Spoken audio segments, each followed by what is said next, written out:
স্থানীয় সরকার নির্বাচন তত্ত্বাবধায়ক সরকারের এখতিয়ারের মধ্যে না থাকাই উচিত। স্থানীয় সরকার নির্বাচনও যদি দল নিরপেক্ষ সরকারের অধীনে হয় সেটা ভালো হবে। পার্লামেন্টে প্রত্যেক দল থেকে অন্ততপক্ষে 20% নারী প্রার্থী দিতে হবে। সরকারের স্থায়িত্বের জন্য এমপিদের আস্থা ভোটে একমত বেশিরভাগ রাজনৈতিক দল। এজন্য সংবিধানে এমপিদের স্বাধীনতা সংক্রান্ত 70 অনুচ্ছেদ সংশোধনের পক্ষে বিএনপি, জামায়াত, এনসিপি। এছাড়া সংসদে নারী আসন 100 করার পক্ষে মত দিয়েছে বিএনপি, এনসিপি সহ বেশিরভাগ দল। তবে তত্ত্বাবধায়ক সরকারের অধীনে স্থানীয় নির্বাচন চায় না বিএনপি। রাজধানীর ফরেন সার্ভিস একাডেমিতে জাতীয় ঐক্যমত্য কমিশনের সঙ্গে রাজনৈতিক দলগুলোর দ্বিতীয় দফা বৈঠকে এসব কথা জানান দলগুলোর প্রতিনিধিরা। রাজধানীর ফরেন সার্ভিস একাডেমিতে 30টি রাজনৈতিক দলের সঙ্গে জাতীয় ঐকমত্য কমিশনের বৈঠক। এতে সংবিধান ও নির্বাচন ব্যবস্থার সুনির্দিষ্ট 4টি বিষয় নিয়ে আলোচনায় অংশ নেন রাজনীতিবিদরা। বৈঠকের শুরুতে জাতীয় ঐকমত্য কমিশনের সহসভাপতি অধ্যাপক আলী রিয়াজ বলেন, সব রাজনৈতিক দলের মতামতের ভিত্তিতেই জুলাই সনদ করতে চায় কমিশন। যে সমস্ত বিষয়ে প্রায় কাছাকাছি মতামত আছে বা সামান্য আলোচনা দরকার ঐকমত্য তৈরির জন্য, সেগুলোকে আমরা চিহ্নিত করে আমরা ঐকমত্য কমিশন সেগুলো আলাদা আলাদাভাবে দলের সঙ্গে আলোচনা না করে সকলে মিলে আলোচনা করার কথা বিবেচনা করেছি আমরা।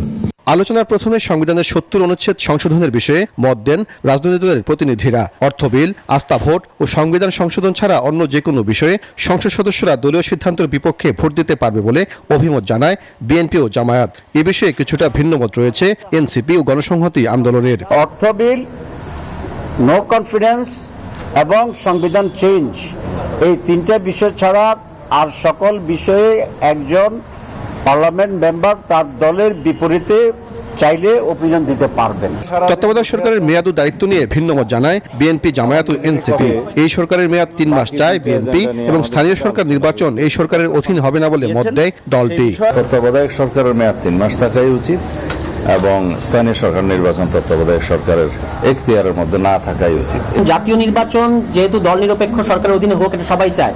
স্থানীয় সরকার নির্বাচনও যদি দল নিরপেক্ষ সরকারের অধীনে হয় সেটা ভালো হবে, কিন্তু আরো কিভাবে টেকনিক্যাল দিকগুলো এগুলো নিয়ে আমাদের আলোচনা করতে হবে। সংসদের নিম্নকক্ষে নারী আসন 100 করার পক্ষে মত দেয় বেশিরভাগ দল।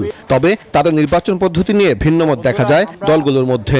আগামী পার্লামেন্টে প্রত্যেক দল থেকে অন্ততপক্ষে 20% নারী প্রার্থী দিতে হবে। জাতীয় নিরাপত্তা, সংবিধান সংশোধন এবং রাষ্ট্রপতি নির্বাচনের ব্যাপারে প্রধানমন্ত্রী বা সংসদের এখতিয়ার, এটা আপাতত এটা ওপেন থাকছে, দলগুলো আলোচনা করবেন।